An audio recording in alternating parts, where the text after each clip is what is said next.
Hello hi welcome to cooking with Mouni. పొద్దున్నే మీ ఆఫీస్కి ఆలస్యం అవుతుందా? టిఫిన్ ఏం చేయాలో అర్థం కావట్లేదా?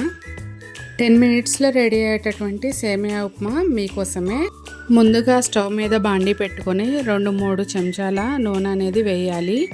నూనె అనేది వేడైన తర్వాత ఇందులో తాలింపు గింజలు అనేది వేసుకుందాము. ఈ తాలింపు గింజలు కూడా చక్కగా వేగిన తర్వాత ఇందులో ముందుగా కట్ చేసుకున్న ఉల్లిపాయలు, పచ్చిమిరపకాయలు, అల్లం తరుగు, అదేవిధంగా కొద్దిగా కరివేపాకు కూడా యాడ్ చేస్తున్నాను. అంతా కలుపుకున్న తర్వాత కొద్దిగా రుచికి సరిపడా సాల్ట్ అనేది ఇక్కడ నేను యాడ్ చేస్తున్నానండి. ఉల్లిపాయలు, పచ్చిమిరపకాయలు వేగిన తర్వాత ఇందులోకి మనం సేమియాను అనేది యాడ్ చేసుకుందాము. ఒకసారి ఇదంతా కూడా కలుపుకుంటున్నాను. మనం ఇలా వేగుతూ ఉన్నప్పుడు ఇంకొక బౌల్ తీసుకొని కొద్దిగా వాటర్ని వేడి చేసుకుందామండి. 1 గ్లాస్ సేమియా తీసుకున్నామంటే 1.5 గ్లాస్ వాటర్ అయితే సరిపోతుంది.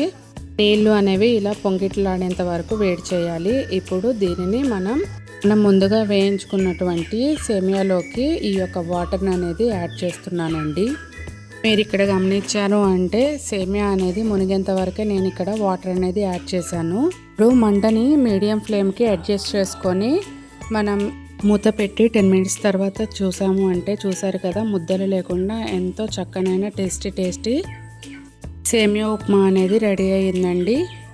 సేమియా అంటే ఇష్టం లేదు అనేవాళ్ళు కూడా ఇలా ఒక్కసారి ట్రై చేశారు అంటే ఎంతో ఇష్టంగా తింటారు. ఈ రెసిపీని మీ ఇంట్లో కూడా తయారు చేసి ఎలా వచ్చింది అనేది కామెంట్ సెక్షన్లో తెలియజేయండి. వీడియో నచ్చితే లైక్ చేయండి, షేర్ చేయండి, సబ్స్క్రైబ్ చేయండి. Thank you for watching.